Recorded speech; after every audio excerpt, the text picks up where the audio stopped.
Okay, I know I'm a little bit late to this trend, and also I've not posted a video in what seems like forever. And also, yes, my microphone thing has gone. I think it's been eaten by the dog, so let's just ignore this situation.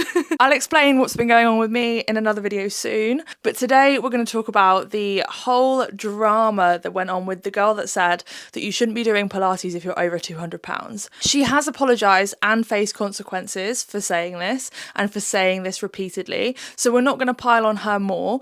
But what I am going to look at is some of the reactions to this whole thing, because it highlights a bigger issue within the fitness industry, a belief that's really harmful and causes a lot of damage to a lot of people, not just people over 200 pounds, if it persists. And what was really interesting about this whole thing is the reactions and the things people were saying about their own experiences. But before we get into that, let's hear from our sponsor. The sponsor of this segment of the video is Virgin. I had the most amazing time in a Virgin Active gym recently, all paid for with Virgin points. With the Virgin Red membership, you earn points by buying gym clothes, buying food, doing stuff you'd normally do. And then you could literally spend them on a day pass like I did. I spent a whole day in this incredible Virgin Active gym. I went in the pool, which was this incredible cathedral pool. The whole gym was in a cathedral. It was insane. Going to a spin class, I went to my first Virgin spin class and it was amazing. Really high energy and totally my vibe.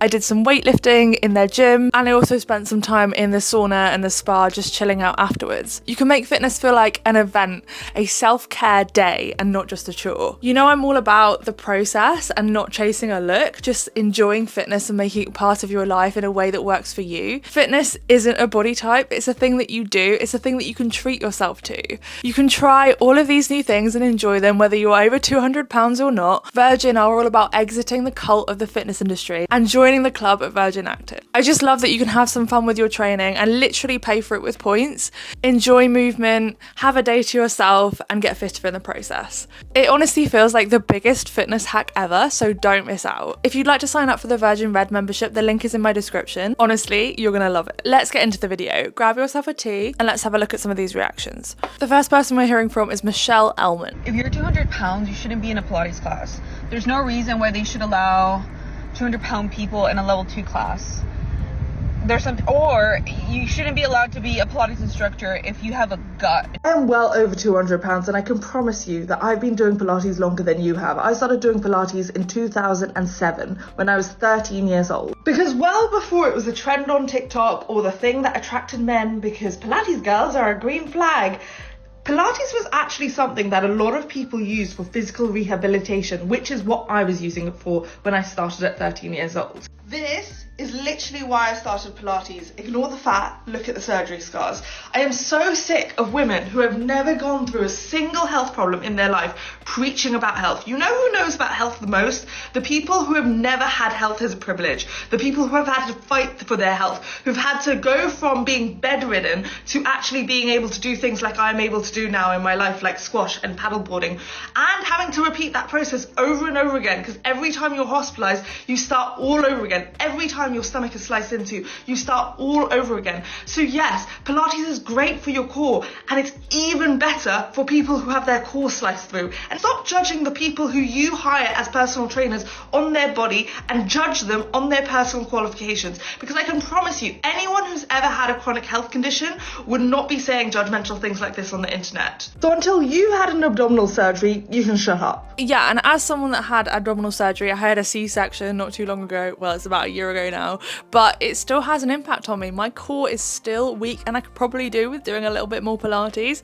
I'm trying my best and I can't imagine going through that multiple times. And it makes sense that it's so functional because it's about stability. You learn how to control your body and move through space, and those holds are really hard. It doesn't matter what size you are, they're difficult. Movement after surgery is so powerful and it's going to impact your recovery so much if you do it right, and Pilates is amazing for rehabilitation. Health doesn't always look the way we think it does. You literally can't tell someone's health by looking at their body. There are so many skinny people that are unhealthy, and there are so many people in larger bodies that are healthy. We can't make the assumption that because somebody weighs over 200 pounds then they're unhealthy. But also, even if somebody is unhealthy, that doesn't mean they can't attend a Pilates class. In fact, that's more of a reason to allow them to attend a Pilates class. And she touches on qualifications, and this one gets thrown at me a lot. I am very qualified to be a personal trainer and an online coach. I obviously have my PT qualifications. I've also got pregnancy and postpartum qualifications. I have 2 nutrition qualifications. I have a lot of stuff going on. And then also I was like a PE teacher for quite a while. I mean, I was mainly an art teacher, but I was on and off a PE teacher. I have an A-level in PE. I've got so many other qualifications in different types of sports. But obviously people will look at my body and think I'm not qualified because I exist in a larger body, which is just incorrect. People who have had to rebuild from surgery or from mental health where they've had to have time out or from anything else. I literally had wisdom tooth surgery a couple of months ago, and it took me out of doing sport, going to the gym for 2 weeks there because I was in so much pain. The pain was literally worse than labour. It was insane. And then you have to rebuild after that. And every time you have something that goes wrong in your life, you have to rebuild. So she's so right. People that have had to fight for their health know more about health than basically anybody else. So next we've got Emma Arletta. This may be a hot take for some people, but if you're 200 pounds, you shouldn't be in a Pilates class. There's no reason why they should allow 200-pound people in a level 2 class. Or you shouldn't be allowed to be a Pilates instructor if you have a gut and you're fat. Every time I hear that voiceover and I just hear the way she says gut, like she's saying it like an insult. She clearly hates larger bodies, which really frustrates me. But weight doesn't reflect skill or experience, and Emma is a Pilates instructor for people in larger bodies, and she is in a larger body herself. And this is something that I relate to as well because I am a instructor for people that also exist in larger bodies. I train people that are in smaller bodies too, but I have more expertise in helping people in larger bodies because I also exist in a larger body. And I understand there are different adaptations you have to make and different experiences of people that exist in larger bodies as well when they do stuff like Pilates or any form of training or exercise. You can be heavier and still more qualified than a thinner trainer. Bodies do not determine authority in fitness. And I honestly really don't understand why that's hard for people to grasp because they don't make that judgment on any other profession. I mean, fat phobia is really common in most of the world, but if somebody has gone to college or university and studied something really in depth and we don't go, oh, you actually mustn't know anything because you're fat. Like, it doesn't make sense. And it also misses the point that a lot of people don't go to the gym, they don't go to Pilates, they don't go to spin class or anything else to get thinner all of the time. A lot of people actually go because it's good for their mental health, it's good for their physical health. It just, like, fitness is great for you. Fitness, I think, I mean, don't quote me on this, but I think it reduces all-cause mortality by about 70%, which is a staggering number. I'll double check that one, I'm pretty sure that is the stat. Either way, it's good for you. It doesn't matter what the statistic is, it's good for you. And that shows in my actual health metrics. So when I was in a smaller body, I had a heart rate that's higher than it is now, and now my resting heart rate is around 49 to 52. And that's where it sits, like at athlete level all of the time. Body size doesn't determine fitness, it doesn't determine qualifications, and it doesn't determine health. And we need to let go of the idea that it does. And I often think that people that are in smaller bodies, and I have been in a smaller body, and I actually probably did have this thought pattern because I wasn't doing great, let's be honest. I think it's sometimes a way to feel like you're better than others. It's like a competitiveness, and it's just not cool. We shouldn't feel like we're in competition with other people in the class. We shouldn't be paying any attention to other people that are in the class and thinking that they shouldn't be there. I literally can't comprehend having that kind of mindset anymore. Right, next we've got men reacting. So it says founders of a wellness company reacting/responding to the succulent addict, that must be the name of her profile, Pilates video. So this is from Be Amazing, and I'm presuming they are a wellness brand. This may be a hot take for some people, but if you're 200 pounds, you shouldn't be in a Pilates class. There's no reason why they should allow 200-pound people in a level 2 class. I'm actually really sick of hearing the reaction now. You shouldn't be allowed to be a Pilates instructor if you have a gut and you're fat. Is this even real? Is this America? Are you real? Low. First off, somebody could be 200 pounds and be in phenomenal shape. I would say on top of that, to go one step further, some people probably have the build that they should be over 200 pounds. And if they were under 200 pounds, they actually would be unhealthy.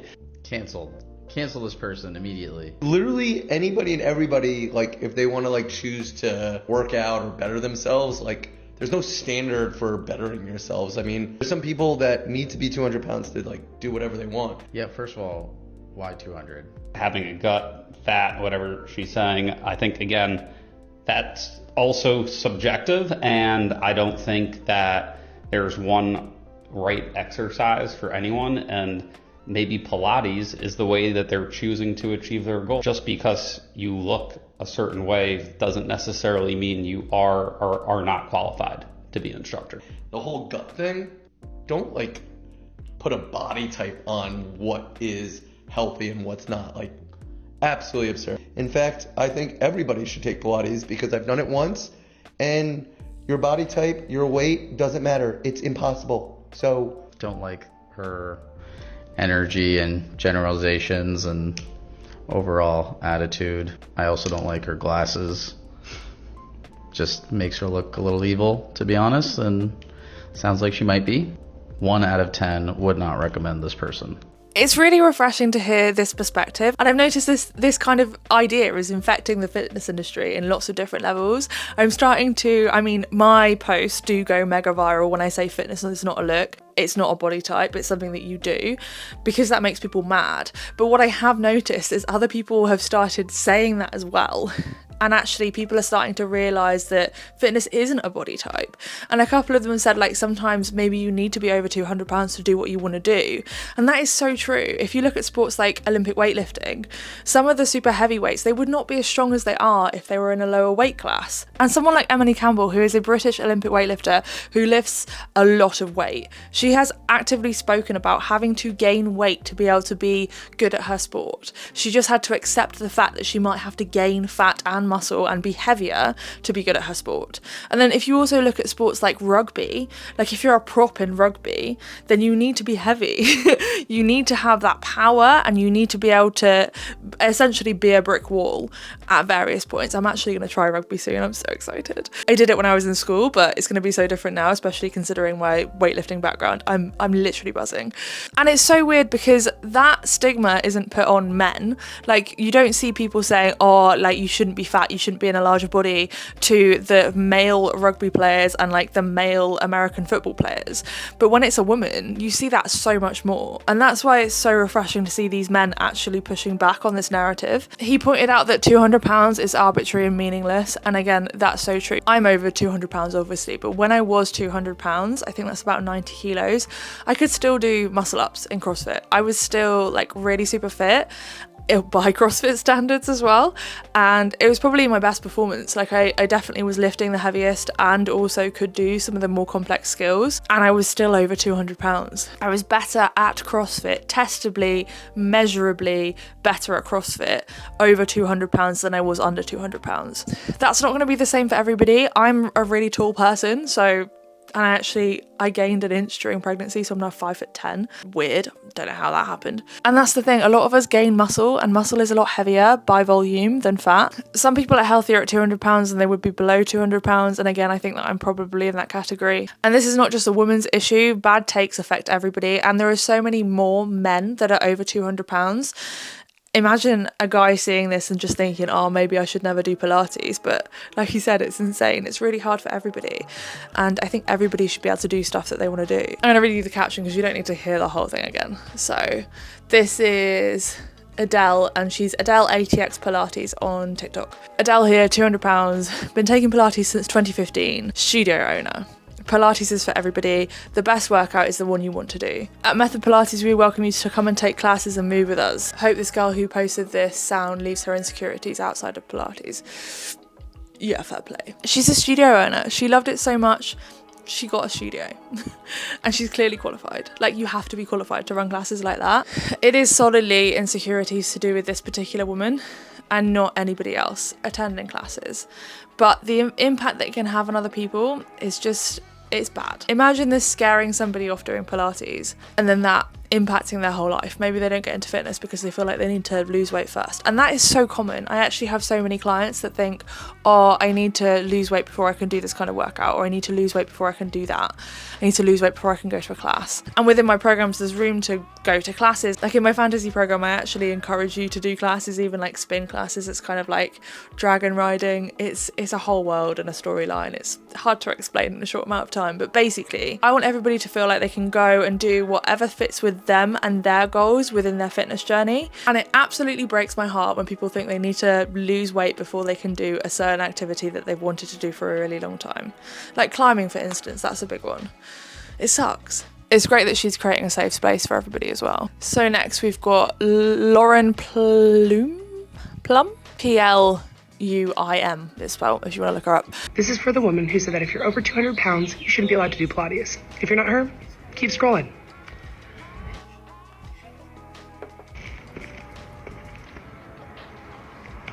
I'm 6'3", 234 pounds, and I'll roundhouse kick you in the head.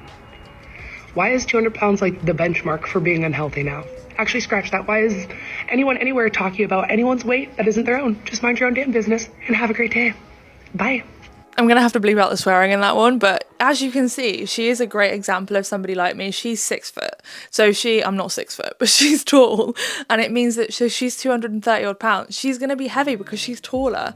It's literally, it doesn't mean anything at all. Height, muscle, and weight interact differently, and they also interact differently in different bodies. Some people have denser bones, which literally makes you heavier, and I am definitely in that category. I've been weightlifting for a really long time. Weightlifting increases bone density, which is a great thing, but that also may increase your weight. You can be thin and still not be light. I know that's hard to understand, but I was literally very thin. I think my lightest I've ever been, and this was very, very unhealthily, painfully thin, around 74 kilos. And that is 163 pounds for the Americans, which is, I think I've definitely heard the whole stigma that a lot of people think you should be under 150 pounds. That is not possible for my body. It is not possible to be under, well, maybe it would be, but I would be on the verge of death. And that's not cool. So the number itself, 200 pounds, literally makes no sense at all. This next one is from Jessica Kent, and this is interesting because she is not somebody that exists in a larger body. She is a thinner person. Fat people shouldn't be in Pilates classes. You know why people hate going to the gym? It's because of people like you. It's because of people like you. I hate the gym. I hate the gym. I don't want to see your judgmental look because I'm lifting wrong. I just don't want to deal with people like you. And that's why we don't like going to the gym. I don't weigh 200 pounds. But if I went into a Pilates class, the last thing on my mind is what someone weighs in the Pilates class. Do you know how amazing Pilates is for like relieving trauma from your body? I do some Pilates exercises because I have trauma stored in my body. You clearly do too, so I'm glad you're in there. But the last thing on my mind is how much everyone weighs or how someone's stomach looks. But if you're 200 pounds, you shouldn't be in a Pilates class. There's no reason why they should allow 200-pound people in a level 2 class. Or you shouldn't be allowed to be a Pilates instructor if you have a gut and you're fat. Hey guys. Oh my God, you lost your job? That's crazy. And your gym membership was revoked? It's almost like actions have consequences, right? Like, wow, I know, wild. You're in the find out phase, and you're not sorry.